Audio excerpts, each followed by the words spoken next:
This is Digital Work Diaries, a podcast where we talk about research stories on the changing nature of work, hosted by the Digital Work Lab of Victoria University of Wellington.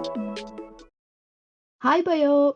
Before we go deeper, could you briefly tell us what is your PhD about and how does this research fit into your overall thesis? Hi, Hedi.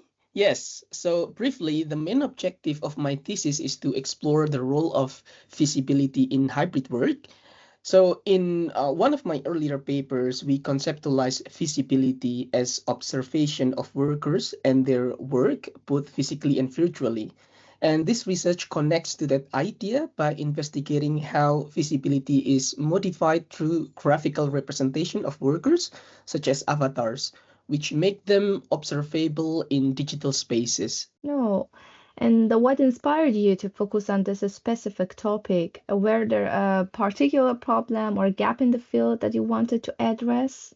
Well, my inspiration partly came from playing video games.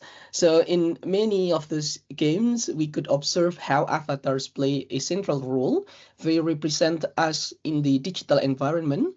And what's interesting for me is how customizable they are.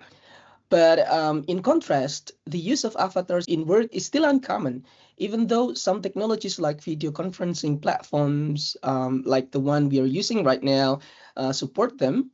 So this gap did spark my curiosity and made me think, why aren't avatars used more frequently in digital work? Hmm. And could you tell us what were the main objectives or research questions you set out to answer? Why do you think this is important in your field? Sure. So the main objective is to understand how avatars support the visibility of workers who use them. So this is important because work is increasingly digital, and our research aims to anticipate the next step of the emerging technology, which is the metaverse, where work might go beyond the office or home to fully virtual environments. So, as we are aware, devices like the Apple Vision Pro or Meta Quest enabling such spaces, we need to understand how avatars can enhance visibility across current and emerging technologies. And this is crucial for supporting workers in this context. It's also worth noting that future of work environments are projected to involve not only human-based avatars, but also AI-based avatars. However, I want to underscore that in our study, we focused specifically on human-based avatars to keep the scope clear. That's interesting. And what research methods did you use and why did you choose them? We conducted a systematic literature review following the method proposed by Wolfswinkel et al. In their 2013 paper. And this approach was handy because avatar is a commonly used keyword, and the systematic method provided a step-by-step guide, which was helpful during the early stage of my PhD. Aside from that, what I want to share is two tools that I used for the abstract screening and full text screening. I used EndNote, which had all the features I needed at that stage. But for the analysis part, I switched to NVivo, which was more effective for coding to look for patterns emerging from the analysis. Oh, and what are the key findings of this study? And were there any surprising or unexpected results? Yeah, so the study identified six themes of visibility enabled by avatars. There are presence, nonverbal communication, identity, navigation, proxemics, and queuing for objects. To make sense of this, in the latest version of the paper, our team developed a framework that places these aspects on a continuum of fidelity and workplace virtuality. So, fidelity refers to how closely avatars resemble a human in terms of physical features, while workplace virtuality look at the degree of virtuality across technologies, from minimal to highly immersive environments. In principle, the framework suggests that the more virtual the environment and the higher the fidelity of avatars, the more aspects of visibility they enable. I will break it down with examples now. So in low virtual environments such as Google Docs, avatars provide basic presence through user icons, typically in two-dimensional avatars, but they don't convey identity when anonymous users are labeled generically, like anonymous rabbit, for example. And the movable cursor as an abstract slash extension form of avatar, they move within the document, assisting with awareness of others' position, preventing overlap or duplicate work. Now, in moderate virtual environment like video conferencing, avatar enable presence and nonverbal communication, such as nodding or like waving, if supported by technology, enhance attentiveness compared to audio only calls. And a more realistic avatar could reflect someone through self, obviously, meaning that their identity can be visible. But aspects like spatial interaction involving distance, known as proxemics, are still missing as avatars are confined to video frames as you and I right now. And lastly, in a highly virtual environment like virtual reality, avatars provide richer interactions. One of the examples from the literature is experiment on go-along interviews, where an avatar followed the interviewee in virtual space. And the setting supports additional aspects like proxemics, navigations, and queuing for objects, which aren't possible in less immersive environment. However, as we know, VR technology remains less common compared to video conferencing. And there's also growing research on realistic avatars, as we know, particularly in virtual reality or digital human context. So, realistic avatar enhance identity, but customization introduce complexities here.